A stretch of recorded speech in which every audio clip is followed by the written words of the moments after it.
नमस्कार मित्रांनो, बघा मी आदित्य गरकर तुम्हा सर्वांना 17 डिसेंबरच्या पेपर संदर्भात काहीतरी एक प्रकारे छोटंसं मार्गदर्शन करायला आलेलो आहे.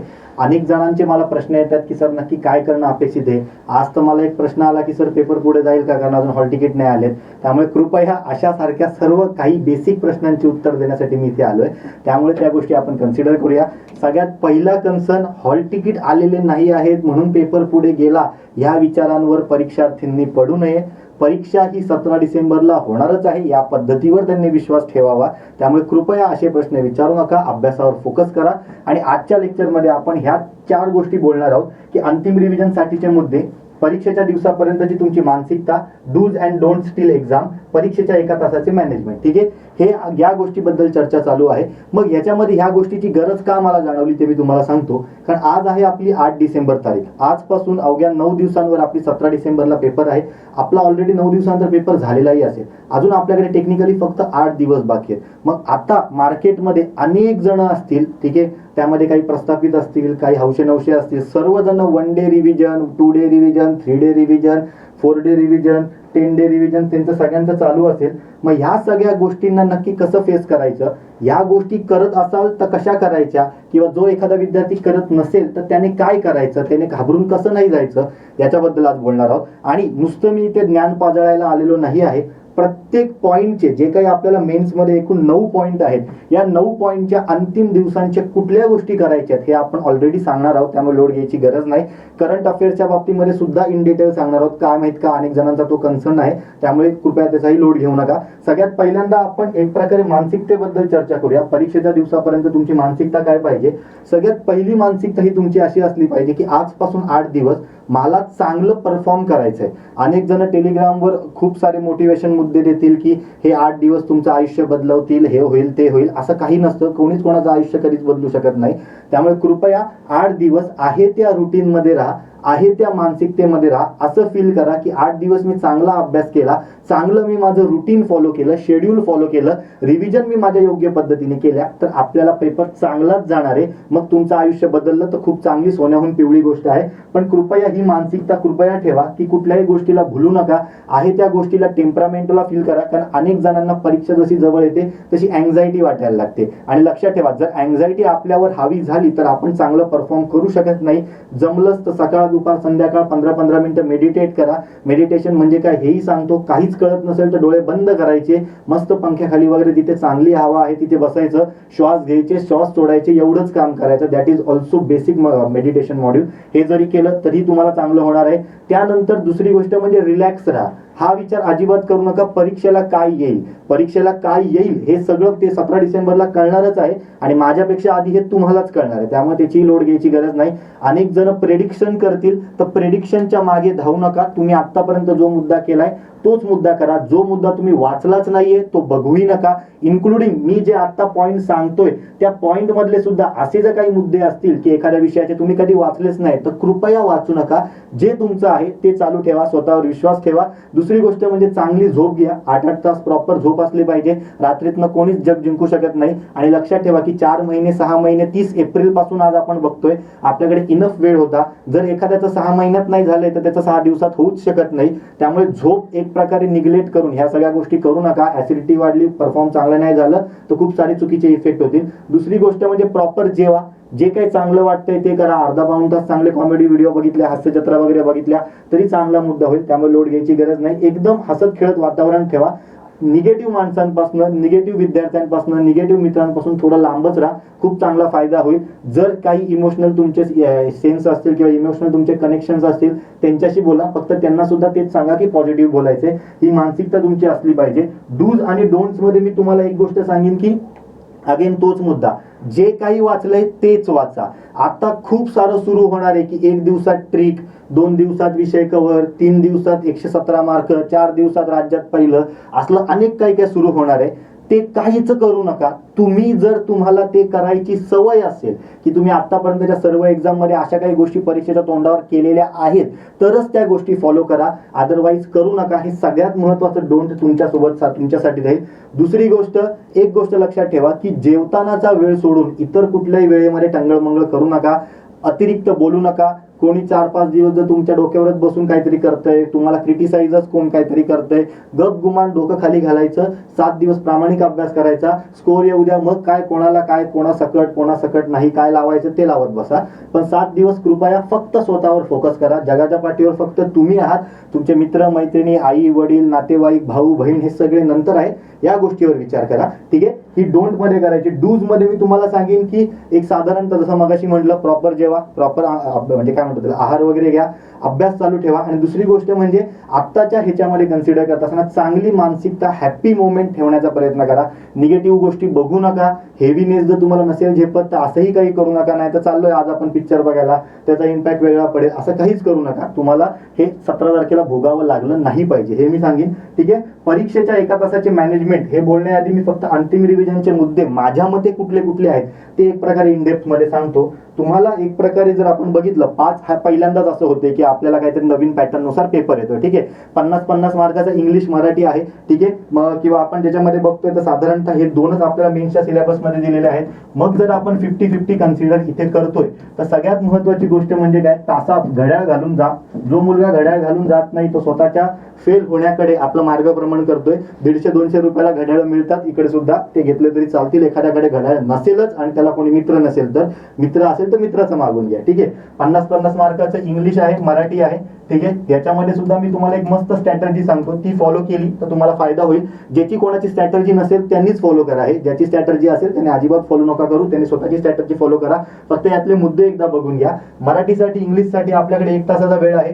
30-30 मिनिटं आपण ऍव्हरेजली ह्यांना देतो, तर इथेच आपलं चुकतं. एक मी तुम्हाला सांगेन की मराठीचा जो काही पेपर आहे, ठीक आहे, 30-50, 50, 60-40 जे काय असेल ते, मला ते काय आता एक्झॅक्ट त्याच्यामध्ये डीप मध्ये घुसायचं अजिबात नाहीये. पण जर आपण विचार करतो समजा 60-40 जरी असलं, आता ह्याच्याबद्दल मला चर्चा करण्यात काही रस वाटत नाही, पण जे तुमचं मराठी आहे आणि इंग्लिश आहे त्याच्यापैकी जो काही तुमचा 1 तासाचा वेळ आहे, 1 तासामध्ये 65% ऑफ टाइम तुमचा कुठे गेला पाहिजे, एक प्रकारे इंग्लिशला गेला पाहिजे, आणि 35% ऑफ टाइम तुमचा कुठे गेला पाहिजे, मराठीला गेला पाहिजे. ठीक आहे. सुरुवातीला मराठी एकदम प्रामाणिकपणे, एकदम व्यवस्थित आहे तशा पद्धतीने, चांगल्या पद्धतीने सोडवा. जसं तुम्ही घड्याळामध्ये बघाल की आपले 25 मिनिटं पूर्ण झालेले आहेत. ठीक आहे. तुमचा पेपर ज्या वेळापासून सुरू होतोय त्यावेळेस तुमचे 25 मिनिटं पूर्ण झालेले असतील तर तिथल्या तिथे मराठी थांबवा, हे मी सांगतोय. ठीक आहे. सगळ्यात पहिल्यांदा लिहून दाखवतो हवं तर तुम्हाला. पहिले 25 मिनिटं हे कंपल्सरी काय करायचंय, तुम्ही मराठी करायचंय. ठीक आहे. हे 25 मिनिटं संपल्यानंतर तिथल्या तिथे थांबा. आणि दुसरी गोष्ट मी अशी सांगेन की इंग्लिशला सुरू करा. ठीक आहे. इंग्लिश करत असताना सुद्धा सगळ्यात पहिल्यांदा पॅसेजला हात लावा. ठीक आहे. त्यानंतर पॅसेज गोल करून घ्या. ठीक आहे. गोल कसे करायचे, काय करायचे, प्रत्येकाचा आहे, त्या वेळेस करायचं, नंतर करायचं, हा प्रत्येकाचा पॉईंट ऑफ व्ह्यू आहे. ठीक आहे. पहिले पॅसेज करा. त्यानंतर कृपया जर इंग्लिश व्याकरण चांगलं नसेल किंवा कॉन्फिडन्स नसेल तर एक काम करायचं, सगळ्यात महत्वाची गोष्ट म्हणजे काय की एक प्रकारे जी काय वोकॅब आहे ही वोकॅब एक प्रकारे सोडून घ्यायची. आणि तिसऱ्या मुद्द्याला कन्सिडर करत असताना पुन्हा तुम्ही ग्रामरकडे आलात तर तुम्हाला त्याचा फायदा होऊ शकतो. हे साधारणतः करायला तुम्हाला 30 मिनिटं लागले तरी चालेल. पण मग एक गोष्ट लक्षात ठेवा, मराठीकडे परत येता येतंय, इंग्लिशकडे परत येण्यासाठी आपल्याकडे वेळ नाही आहे. आणि तिसऱ्या मोमेंटला तुम्ही काय करायचे, पुन्हा एकदा मराठीकडे जायचंय. हे उरलेले पुन्हा 5 मिनिटं मराठी करा. कारण ऍव्हरेजली मुलं जे काही स्कोर वगैरे आजकाल आणतायत त्याच्यामध्ये इंग्लिशमध्ये चांगला स्कोर असेल तर खूप चांगली लीड मिळते, पण सहसा मराठीमध्ये अनेक मुलांची ॲक्युरसी जास्त आहे कंपॅरेटिव्हली इंग्लिशच्या. त्यामुळे हे मॅनेजमेंट या पद्धतीचं आहे. कुठलंही व्याकरण करताय, तुमच्याकडे ऑलरेडी सगळ्यांच्या नोट्स आहेत, तुमच्याकडे ऑलरेडी सगळ्यांचे व्हिडिओज आहेत. आता ते रिपीट करू नका. आता मी म्हणेन की रोज, ठीक आहे, रोज सकाळी, ठीक आहे, जे काही तुम्ही टिक करून जे काही ठेवलेले असतील तुमचे वोकॅबचे काही गोष्टी, सगळ्यात पहिले म्हणजे तुमचे म्हणी असतील, इडियम्स असतील, जे काय कुठलेही तुम्ही सिनोनिम, अँटोनिम, समानार्थी, विरुद्धार्थी, वाक्प्रचार जे काय वाचताय, मराठीतले हे शब्द, इंग्लिश मधले शब्द, ठीक आहे, वन वर्ड सबस्टिट्यूशन, हे जे काही करतायत तुम्ही ते टिक केलेलेच फक्त वाचा. रोज सकाळी साधारणतः 40 मिनिटं मराठी करा. ठीक आहे. किंवा इंग्लिश करा, जे काय करायचंय तुम्हाला ते. आणि रोज संध्याकाळी पुन्हा, ठीक आहे, म्हणजे जेव्हा तुमचं एक प्रकारे झोपायचा वगैरे वेळ येईल तेव्हा सुद्धा पुन्हा एकदा उरलेल्या ज्या काही 40 मिनिटांमध्ये दुसरा कुठला जो सब्जेक्ट आहे लँग्वेजचा त्याची रिव्हिजन करा. हे 5 दिवस तुम्ही केलं तर तुम्हाला खूप चांगला इफेक्ट होईल परीक्षेच्या मध्ये साधारणतः. मग शेवटच्या 2 ते 3 दिवसांमध्ये पुन्हा तुम्ही सर्व मराठी इंग्लिश एकत्र बसून 1 तासामध्ये डोळ्याखालनं काढू शकता. दुसरी गोष्ट, ग्रामरच्या बाबतीमध्ये जे काही तुम्ही आतापर्यंत करत आलेले आहेत तेच करा. कृपया कुठलाही पेपर सोडून स्वतःला निगेटिव्ह करून घेऊ नका. कारण पेपरमध्ये तुम्ही सोडवत असाल 50 पैकी 49 जरी बरोबर पेपर आले, आपल्या डोक्यात तो एक प्रश्न राहतो, तो एक टॉपिक राहतो, त्यामुळे आपल्या चुकीचं एक प्रकारे मिसइंटरप्रिटेशन आपल्या अभ्यासाबद्दल होऊ शकतं. ग्रामरमध्ये आपण बघतोय तुमच्या इंग्लिशच्या ज्या काही नोट्स आहेत त्या तुम्ही करू शकता. मराठीमध्ये मी प्रामुख्याने सांगेन की मोरा वाळंबे सरांचं पुस्तक आहे, हे आहे तसं गो थ्रू करा आणि लास्ट मोमेंटला मोरा वाळंबे सरांच्या पुस्तकामध्ये जे काही उदाहरणं दिलेली आहेत ती उदाहरणं वाचायचा प्रयत्न करा. ते तुम्ही जरी डोळ्याखालनं काढलं तरी तुमचा खूप सारा डेटा कव्हर होईल आणि ज्यांचा चांगला होल्ड आहे मराठीवर ते 3-3.5 तासामध्ये अख्खं पुस्तक रिवाईज करू शकतात. ठीक आहे. आणि अर्धा तासाचं ग्रामर हे तुम्ही बेसिकली करणं गरजेचं आहे. आता तुमच्या पद्धतीनुसार तुमच्या शेड्यूलमध्ये हे बसवा. उरला विषय आता पुढच्या पेपरचा. पुढच्या पेपरमध्ये आपण बघतोय मॅथ्स रिझनिंग आणि म्हणजे 5 नोव्हेंबरला सिच्युएशन अशी झाली की मॅथ्स रिझनिंग आणि सायन्सवर खूप सारे प्रश्न आले. ठीक आहे. मग हे करत असताना तुम्हाला नक्की काय करणं गरजेचं आहे तेच मी आता सांगतोय. तुम्ही मॅथ्स रिझनिंग करताय तर आपल्या टेलिग्राम चॅनलला ऑलरेडी मी ना एक 30 एप्रिलची आपली जी काही परीक्षा होती या 30 एप्रिलच्या परीक्षेसाठी काही पॉईंट टाकलेले होते मॅथ्स आणि रिझनिंगचे 8-8, 10-10 पॉईंट होते. ते 8-8, 10-10 पॉईंट रिवाईज करा. प्रश्न 5 नोव्हेंबरला सुद्धा त्याच्यावर आलेत, 30 एप्रिलला सुद्धा त्याच्यावर आलेत आणि 30 एप्रिलच्या आधी मी ती PDF टाकलेली आहे. त्यामुळे तुम्ही ती PDF घेतली तरी तुम्हाला चालेल. जर कोणाला सापडत नसेल तर त्यांनी मला मेसेज करा. टेलिग्राम चॅनलवर आपला नंबर आहे, तिकडनं पाठवून मी तुम्हाला पर्सनलला सुद्धा पाठवून देतो किंवा आता नवीन पुन्हा एकदा ती पोस्ट पिन करतो. ठीक आहे. मॅथ्स रिझनिंगसाठी सगळ्यात पहिल्यांदा तुम्ही फोकस केलं पाहिजे. जे काही त्याच्यामध्ये मुद्दे दिलेले आहेत मॅथ्सचे 8, रिझनिंगचे 8, याच्यामध्ये मी सांगेन की जी काही दुपारची वेळ आहे तुमची, ही जी काही दुपारची वेळ आहे त्याच्यामध्ये साधारणतः 1 तास मॅथ्स आणि रिझनिंग स्वतः जे काही तुम्हाला महत्त्वाचे प्रश्न वाटतात, जे काही मी ते 8 ते 10 टॉपिक सांगितलेले आहेत मॅथ्सचे 8-10, रिझनिंगचे 8-10, याच्यातली जी काही व्हेरिएशन पद्धतीची गणितं आहेत वेगवेगळी ती 1 तासामध्ये सोडवा आणि साधारणतः 25 मिनिटं सोडवलेली गणितं कशी सोडवली ती बघा फक्त. एवढं मी तुम्हाला सांगेन.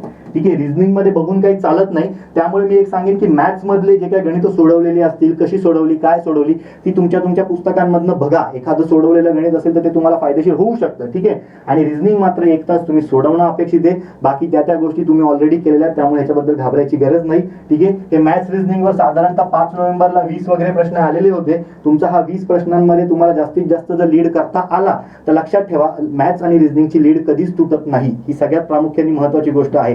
कारण कदाचित एखाद्याचा इतिहास चांगला आहे तर दुसऱ्याचा भूगोल चांगला आहे, तिसऱ्याचं काहीतरी सायन्सच चांगला असेल. पण मॅथ्स आणि रिझनिंग आयदर चांगलं असतं किंवा वाईट असतं. ज्याने मॅथ्स रिझनिंग मध्ये इतरांपेक्षा लीड घेतली ती त्याची लीड शेवटपर्यंत कायम राहते. मी हे एकदम स्पष्टपणे तुम्हाला सांगेन. आता उरला प्रश्न पुढच्या सायन्सचा. ठीक आहे.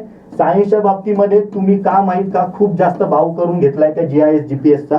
ठीक आहे. 4-5 प्रश्न साधारणतः 5 नोव्हेंबरला होते. मी काही ठिकाणी असं सुद्धा ऐकलं एकाने ऍड करायची म्हणून काही करतात आजकाल, म्हणून मी हे तुमच्या समोर आलेलो आहे की याच्यापासून 8 दिवस स्वतःला सांभाळा आणि नीट पेपर द्या. काही जणांनी असे सुद्धा मेसेज टाकलेत की 5 नोव्हेंबरचा पेपर खराब गेला कारण तुमचं GIS GPS वाचलं नव्हतं तर आता वाचून घ्या. अरे असं थोडी असतं. 4 प्रश्नांनी तुमचा पेपर खराब होऊ शकतो का? 5 प्रश्नांनी पेपर खराब होऊ शकतो का? बरं, त्यातल्या त्या 5 प्रश्नांपैकी 3 ते 4 प्रश्न हे सहसा जे सत्सद विवेक बुद्धीने सुद्धा सुटतायत, 1-2 फॅक्च्युअल सोडले तर. त्यामुळे कृपया त्याच्या मागे लागण्यापेक्षा जे काही तुम्हाला करायचं ते करा. नाही तर एकदम बेस्ट ऑप्शन सांगतो, लास्ट मोमेंटला जी काही तुम्हाला सत्सद विवेक बुद्धीच वापरायची पेपरमध्ये ते गणित त्याच्यावरचे प्रश्न आले तर. आणि दुसऱ्या अँगल त्याच्यावरची जर आकडेवारी आली तर NCERTचे 2 चॅप्टर आहेत GIS GPSचे, त्याच्याच मराठीमधले अनेक व्हर्जन सध्या मार्केटमध्ये आहेत. मग कृपया त्याच्यातली आकडेवारी तुम्ही बघून घेतली तरी ती मोर दॅन इनफ होईल. घाबरायचं काहीच कारण नाही. उरला प्रश्न आपल्या बेसिक सायन्सचा. बेसिक सायन्समध्ये करत असताना फिजिक्स करा. ठीक आहे. केमिस्ट्री तुमच्यावर डिपेंडेड, करायचं तर करा, सोडलं तरी चालेल असं मी नेहमी म्हणतो, पण त्याच्यातलं सुद्धा काय करायचं हे सुद्धा मी सांगतोय. आणि बायोलॉजी करा. याच्यामध्ये फोकस करत असताना उलट फोकस करा. कधी बायोलॉजीला जास्त महत्व द्या. अनेक प्रश्न आपल्याला ह्याच्यावर येणार आहेत. बायोमध्ये सगळ्यात पहिल्यांदा क्लासिफिकेशन करून घ्या. ठीक आहे. क्लासिफिकेशन म्हणजे सजीवांचं क्लासिफिकेशन पहिलं असतं. ठीक आहे. त्यानंतर आपलं प्राणी आणि वनस्पती असे दोन्ही क्लासिफिकेशन आहे. त्याच्यामध्ये सुद्धा वनस्पती क्लासिफिकेशनवर जास्त भर द्या. हा तुमचा एक मेजर पॉईंट राहील. दुसरा पॉईंट आपल्या न्यूट्रिशनवर भर द्या. न्यूट्रिशन म्हणजेच काय, जे काय वेगवेगळे काय म्हणतो आपण त्याला, विटामिन्स आहेत किंवा जे काय मोठे वेगवेगळे कार्ब्स आहेत, प्रोटीन्स आहेत, शुगर्स आहेत, या गोष्टींवर तुम्ही फोकस केला पाहिजे. तिसरा मुद्दा, तुम्ही मानवी शरीरातल्या सर्व संस्था मग ते तुमचं रेस्पिरेटरी असेल, तुमचं आपलं ब्लडच्या बाबतीमधलं असेल, श्वसनाच्या बाबतीमधलं असेल, एक्सक्रिशन असेल किंवा आपल्या शरीरातले वेगवेगळे हाडं, स्नायू ह्यांची काही सिस्टीम असेल त्याच्यावर तुम्ही नजर मारा. वेगळं काही करू नका. कुठल्याही ठिकाणी जाऊन वन डे मध्ये आपला वेळ घालवू नका. जेवढं वन डे तुम्हाला ते बघायला वेळ जाईल त्याच्यापेक्षा त्याच वेळामध्ये जास्त कंटेंट तुमचा कदाचित रिवाईज होऊ शकतो. त्यामुळे ह्या 3 गोष्टी कंपल्सरी करा, हे मी तुम्हाला प्रायोरिटी सांगेल. ठीक आहे, याच्या बाहेर जर तुम्हाला जाऊन काही करायचं असेल तर साधी गोष्ट आहे, चौथा पॉईंट मी सांगेल की फोटोसिंथेसिस एकदा वाचून घ्या. ठीक आहे, मी मुद्दाम एक प्रकारे बॉटनी नाही लिहिलंय, मी फक्त फोटोसिंथेसिस लिहिलंय. आणि न्यूट्रिशनचा अर्थ फक्त ते विटामिन्स, कार्ब्स, प्रोटीन्स ते तर आहेतच, परंतु ह्याच्याशी संबंधित जे काही आजार आहेत या आजारांवर सुद्धा तुमचं लक्ष पाहिजे.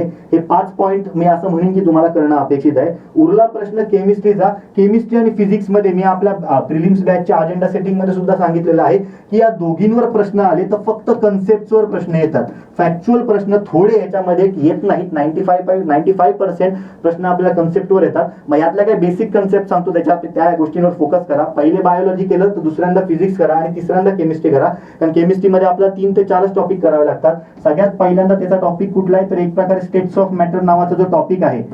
ठीक आहे, म्हणजे जे काही द्रवाचे जे काही संकल्पना असते, रूपांतरण असतं solid to liquid, liquid to gas, यांची फक्त संकल्पना, नावं आणि कशाला काय म्हणतात, कुठली संकल्पना कशाला आहे, मग सब्लिमेशन काय, डिसब्लिमेशन काय, कंडेन्सेशन काय, हे काय, ह्या ज्या काही बेसिक गोष्टी आहेत तेवढ्या करा. जे काही कॉन्स्टंट आहेत 4-5 ते बिंदास्त पाठ करा, त्याच्या बाहेर जाणार नाही. दुसरा अँगल मी याच्यामध्ये तुम्हाला सांगेन की जे काही ॲटमचं स्ट्रक्चर आहे, स्ट्रक्चर ऑफ ॲटम, ठीक आहे, या स्ट्रक्चर ऑफ ॲटमवर फोकस करा. मग त्याच्यामध्ये डाल्टन काय बोलला, थॉम्सन काय बोलले, म्हणजे डाल्टन काय बोलले, थॉम्सन काय बोलले, रुदरफर्ड काय बोलले, नील्स बोरने कशी प्रतिकृती काढली, याच्यावर तुमची नजर पाहिजे, लक्ष पाहिजे. ह्याचे गुणधर्म काय, सगळ्या गोष्टी आपण इथे बघून घ्यायच्या आहेत. तिसरी गोष्ट मी तुम्हाला सांगेन की जे काही क्लासिफिकेशन आहे, ठीक आहे, हे एकदा वाचून घ्या. मग या क्लासिफिकेशन मध्ये डोबेरायनर काय म्हटलेला होता, त्यानंतर न्यूलँड्स ऍक्टिव्हने काय सांगितलेलं आहे, त्यानंतर डिमित्री मेंडेलीचा पिरियडिक टेबल काय आहे, मॉडर्न पिरियडिक टेबल काय आहे हेनरी मोसलेचा, मग त्याचे गुणधर्म, वरून खाली येताना काय होतं, उजवीकडून डावीकडे जाताना काय होतं, त्यानंतर 18व्या ग्रुपमध्ये कोण असतं, मग नोबल गॅस म्हणजे कोण,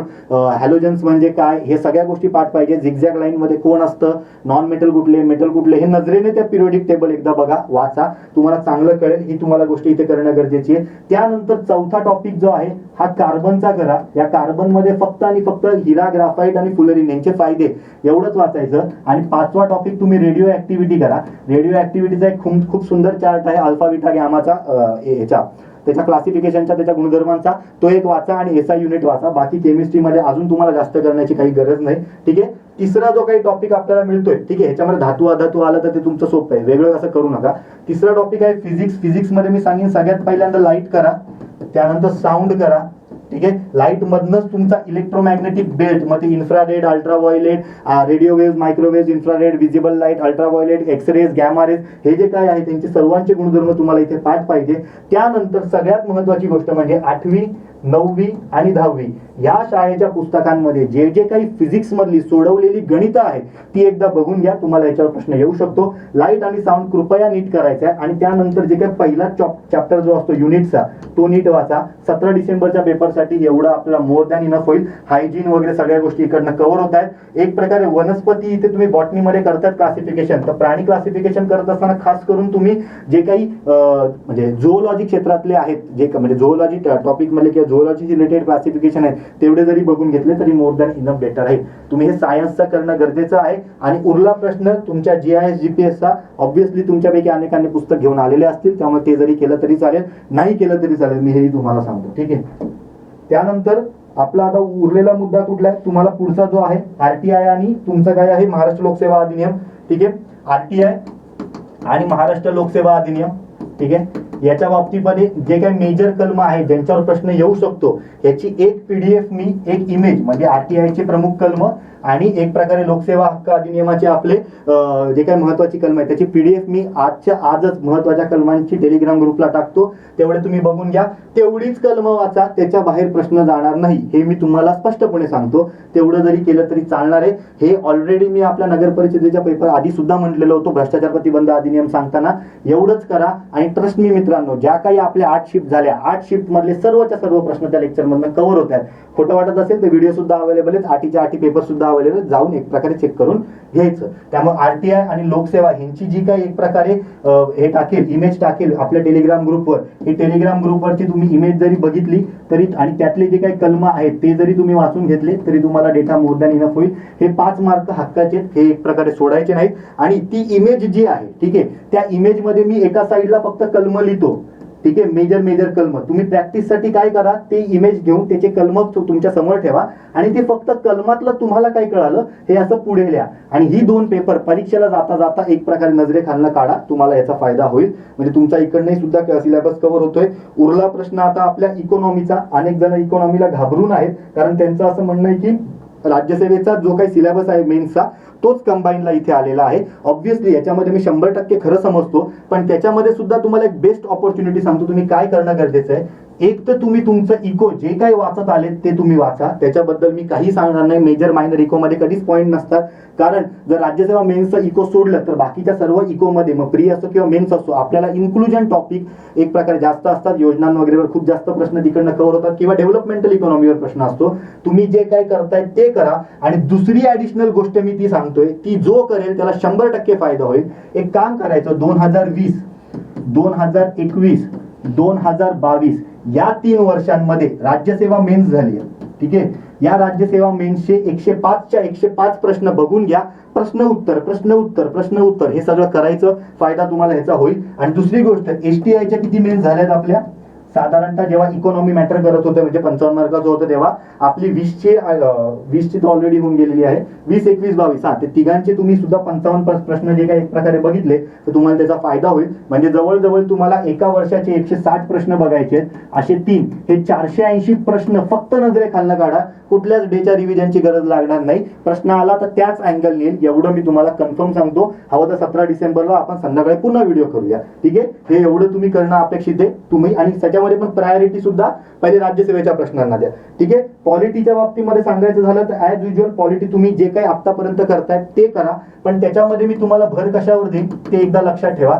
पॉलिटीमध्ये सगळ्यात पहिल्यांदा तुम्ही स्टेट लेजिस्लेचर जे आहे, ठीक आहे, हे बघणं गरजेचं आहे. मग स्टेट लेजिस्लेचर मध्ये सगळंच येतं, विधानसभा जे काही एक प्रकारे सेशन्स आहेत तिथपासून विधानसभा अध्यक्ष, विधान परिषद अध्यक्ष, हे सुद्धा महत्वाचे मुद्दे आहेत. विधानसभा अध्यक्ष चर्चेत आहे, ते सुद्धा बघून घ्या. दुसरी गोष्ट, आमदार एक प्रकारे कसं मंत्रीपद येतं, मंत्रीपद जातं, सदस्यत्व जातं. आजच महुआ मोहित्रा यांच्याबद्दल सिनेरिओ झालेला होता, त्यामुळे पुन्हा एकदा तो चर्चेतला मुद्दा आहे सदस्यत्वाचा, त्यामुळे तो तुम्ही बघून घेणं गरजेचं आहे. दुसरी गोष्ट, अँटी डिफेक्शन लॉ बघून घ्या. ठीक आहे, अँटी डिफेक्शन लॉ म्हणजेच काय, आपली 52वी घटना दुरुस्ती आणि 10वं शेड्यूल ते तुम्हाला माहिती पाहिजे. तिसरी महत्वाची गोष्ट, कॉन्स्टिट्यूशनल, ठीक आहे, आणि एक प्रकारे नॉन कॉन्स्टिट्युशनल बॉडीज ज्या आहेत या तुम्ही वाचणं अपेक्षित आहेत. ह्याची एक जी काही चार्ट वगैरे आहे तो चार्ट करा, नजरेखालनं टाका.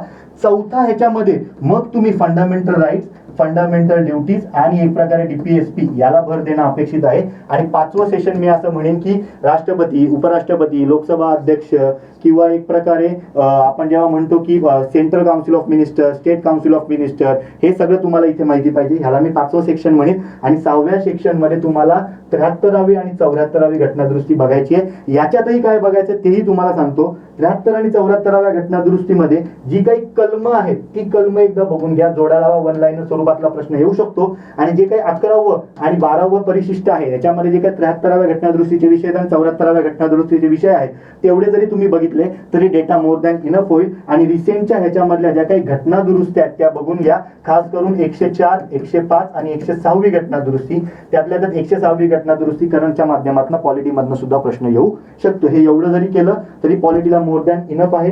हिस्ट्रीच्या बाबतीमध्ये सांगायचं झालं तर एक गोष्ट लक्षात ठेवा, हिस्ट्री हा जो काही घटक आहे साधारणतः 5-10 मार्काला आपल्याला येईल, 10 मार्काला युजली.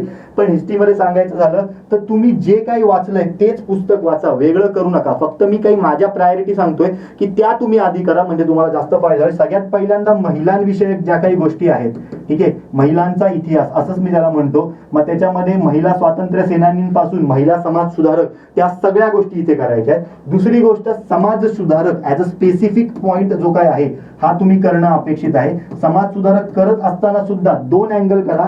जे समतेच्या चळवळीमधले समाज सुधारक आहेत, म्हणजे आपले महात्मा ज्योतिबा फुले किंवा एक प्रकारे राजश्री शाहू महाराज, महाराज सयाजीराव गायकवाड, महर्षी विठ्ठलरामजी शिंदे, डॉक्टर बाबासाहेब आंबेडकर आणि त्यानंतरचे जे काही समतेच्या चळवळीमधले आहेत, ठीक आहे, ते तुम्ही करणं गरजेचं आहे. आणि खास करून सुद्धा सामाजिक विषयांमधले सुद्धा करणं गरजेचं आहे. म्हणजे महर्षी धोंडो केशव कर्वे, पंडित रमाबाई पंडित, ठीक आहे, किंवा असे अनेक जे काही सामाजिक चर्चेमधले किंवा समतेच्या क्षेत्रामध्ये ज्यांचं कार्य आहे ते तुम्ही करणं अपेक्षित आहे. आणि दुसरी महत्वाची गोष्ट म्हणजे 11वीच्या पुस्तकामध्ये ज्यांचा उल्लेख केलेला आहे ते सर्व एकदा छोटे छोटे जे काय आहेत म्हणजे छोट्या छोट्या कॉलम मध्ये दिलेले आहेत ते एक प्रकारे वाचून घ्यायचे, प्रश्न सहसा त्याच्यावर येतो. तिसरा घटक जो आहे हा वृत्तपत्र करायचा. वृत्तपत्र सुद्धा कुठले करायचे, जे 11वीच्या पुस्तकामध्ये मागच्या म्हणजे जे जुनं पुस्तक आहे त्याच्यामध्ये मेन्शन आहेत तेवढेच वृत्तपत्र केले तरी चालणार आहे. एक प्रश्न संस्थात्मक इतिहासावर येऊ शकतो. ह्या संस्थात्मक इतिहासावर प्रश्न आला तर पुन्हा एकदा आपल्याला काँग्रेस आधीच्या संस्था, काँग्रेस आणि काँग्रेस नंतरच्या संस्था, खास करून त्यांचे फाउंडर्स वगैरे ह्याचा जो चार्ट आहे ऑब्व्हियसली समाधान महाजन सरांच्या पुस्तकामध्ये तो जरी तुम्ही वाचला तरी तो तुम्हाला चालणार आहे, वेगळं काही करायची गरज नाही. त्यानंतर एक अजून इतिहासामध्ये सांगायचं झालं तर 3 प्रकारच्या चळवळी आहेत ज्याच्यावर आयोग नेहमी प्रश्न विचारतो. ते म्हणजे एक म्हणजे शेतकरी चळवळ, ठीक आहे, दुसरं म्हणजे आदिवासी चळवळ आणि तिसरं म्हणजे कामगार चळवळ. ठीक आहे, या चळवळींसंदर्भात ज्या काही गोष्टी तुम्हाला वाचता येतील तेवढ्या वाचा, अन्यथा बाकी तुम्हाला जे काही वाचायचं इतिहासामध्ये जे आतापर्यंत वाचले तेच केलं तरी चालणार आहे, वेगळं काहीच करायची गरज नाही. ठीक आहे, महाराष्ट्राचा भारताचा भूगोल आणि पर्यावरण हा मुद्दा आहे. ठीक आहे, महाराष्ट्र भूगोलाच्या बाबतीमध्ये सांगायचं झालं तर मी एक प्रकारे सांगेन की साइड बाय साइड अभ्यास करा, म्हणजे 7-8 तासामध्ये सर्व भूगोल डन होईल. सगळ्यात पहिल्यांदा फिजिकल अँगल कव्हर करा. फिजिकल म्हणजे काय, आपण इथे बघतोय नद्या, डोंगररांगा किंवा एक प्रकारे आपले प्रमुख पठारं वगैरे, प्रमुख घाट, किंवा मग ते भारतातले असो किंवा महाराष्ट्रातले असो, मग ते गंगेचं मैदान असो, हिमालय असो, किंवा मग आपला डेक्कन म्हणजे डेक्कन प्लाटू असेल किंवा सह्याद्री पर्वत असेल किंवा सह्याद्रीचा दक्षिण भाग असेल, हा सर्व अँगल इकडनं कव्हर करा. दुसऱ्यांदा मी प्रामुख्याने सांगेन की लोकसंख्या कव्हर करा. ठीक आहे, लोकसंख्येसाठी उद्या आपलं जयदीप सरांचं HRDच्या माध्यमातून लेक्चर ऑलरेडी 5:30 वाजता आहेच. कोणाला जर लोकसंख्या अर्धा तासामध्ये कव्हर करायच्याच आहेत तर 17 डिसेंबरसाठी बघू शकता, तुम्हाला याचा फायदा होईल. लोकसंख्या कुठल्याही पेपरला त्याच असतात, अशा काही बदलत नाही त्याच्यामध्ये, तो एक अँगल कव्हर करा. तिसरं मी म्हणेन जे काय पर्यावरण अँगल आहे याच्यामध्ये दिलेला, या पर्यावरणाच्या बाबतीमध्ये एक प्रामुख्याने मी तुम्हाला सांगेन की ज्या काही महाराष्ट्रातले अभयारण्य, जे काही महाराष्ट्रातले नॅशनल पार्क्स आहेत, जे काही इंडियातले अभयारण्य, इंडियातले नॅशनल पार्क्स आहेत, टायगर रिझर्व्ह आहेत, किंवा एक प्रकारे आजूबाजूच्या ज्या काही महत्त्वाच्या गोष्टी आहेत पर्यावरणाच्या बाबतीमधल्या संस्था आहेत, NGT आहे, हे सगळं बघून घ्यायचं. आणि तिसरी गोष्ट म्हणजे जे काही आंतरराष्ट्रीय करार आहे ते बघून घ्यायचे, खास करून जे COP21 वगैरे असतील, किंवा आता रिसेंटली COP28 पार पडते ती कशी आहे, COP27 काय, मग नेट झिरो काय, ग्लासगो काय, हे एवढं बघून घेतलं तरी डेटा सफिशियंट आहे. इकडचं जे पर्यावरण आहे हे सहसा महाराष्ट्र आणि भारतातल्या पर्यावरणाशी निगडीत असा मुद्दा बघायला मिळतो. आणि सगळ्यात महत्त्वाचं म्हणजे थोडं जरा पर्यटन भूगोलावर लक्ष द्या. आयोगाचा याच्यावर कल असतो, किल्ले असतील किंवा आपले काय म्हणतो आपण त्याला वेगवेगळ्या कुठल्या योजना असतील तर, किंवा अजून सांगायचं झालं तर ह्याच्यामध्ये एखादं कुठलं तरी पर्यटन क्षेत्र असेल तर जोड्या लावा या स्वरूपामध्ये इथे सुद्धा प्रश्न येईल. त्यामुळे हा एक घटक महत्त्वाचा आपल्याला बघायला मिळतोय. आणि लोकसंख्या कव्हर करत असताना आदिवासी विकास सुद्धा घटक बघून घ्यायचं. बाकी तुम्ही भूगोलाबद्दल करतच आहात, करतच राहा, बाकी लोड घ्यायची गरज नाही. कारण ह्याच्यामध्ये मी तुम्हाला आर्थिक भूगोल सांगू शकलो असतो, परंतु आर्थिक भूगोलाचा जो काही प्रश्न येतो हा सहसा थोडा लॉजिकल येतो किंवा कन्सेप्च्युअल बेस येतो, आणि सध्याच्या घडीला ते करण्यामध्ये वेगळी वेळ घालवायची गरज नाही. आणि पाचवा आणि सर्वांचा जिव्हाळ्याचा मुद्दा तो म्हणजे जो काही करंट अफेअर्स आहे. ठीक आहे, करंट अफेअर्सला आतापर्यंत अनेक जण आहेत की जे त्यांच्या नोट्स अवेलेबल करून देत आहेत. ठीक आहे, मग तुम्हाला काही जण नोट्स वाचून दाखवतात, ते सगळ्यात डेडगुजरी पद्धत आहे. ठीक आहे, आणि तिसरी गोष्ट जे काय आहे ते म्हणजे माझं मत आहे की नोट्स वाचण्यापेक्षा गप स्वतः तुम्ही वाचा ना, काय वेळ लागतो एवढा. ठीक आहे, एवढं पण डिपेंडंट नाही राहायचं. आणि ते काही नोट्स सांगतात म्हणजे काही जग जिंकत नाही, रात्री 4 वाजता टाका नाही 5 वाजता टाका. ठीक आहे, मेहनत सगळ्यांची सगळीकडे असते, नका करू मेहनत. ठीक आहे, मग करंट अफेअर्ससाठी मी एक म्हणेन की तुम्ही जे पुस्तक वाचलेलं आहे तेच पुस्तक वाचा. याच्या त्याच्या नोट्स 1 डे रिव्हिजन करू नका, हे माझं स्पष्ट मत राहील. नाही तर करंटला 7 दिवस मी सुद्धा तुमची 1 डे रिव्हिजन घेऊ शकलो असतो, पण ते एक प्रकारे थोतांड आहे असं माझं मत आहे. त्यामुळे कृपया तुम्ही जे वाचलंय तेच वाचा. आणि एक ऍडिशनल गोष्ट जी काय आहे, ह्या तुमच्या बुक्सच्या बाहेरचं जे काही करंट अफेअर आहे, हे जे काही आहे साधारणतः जानेवारी पासून ते एक प्रकारे काय आता डिसेंबर चालू म्हणजे सप्टेंबर पर्यंतचा डेटा सहसा येईल.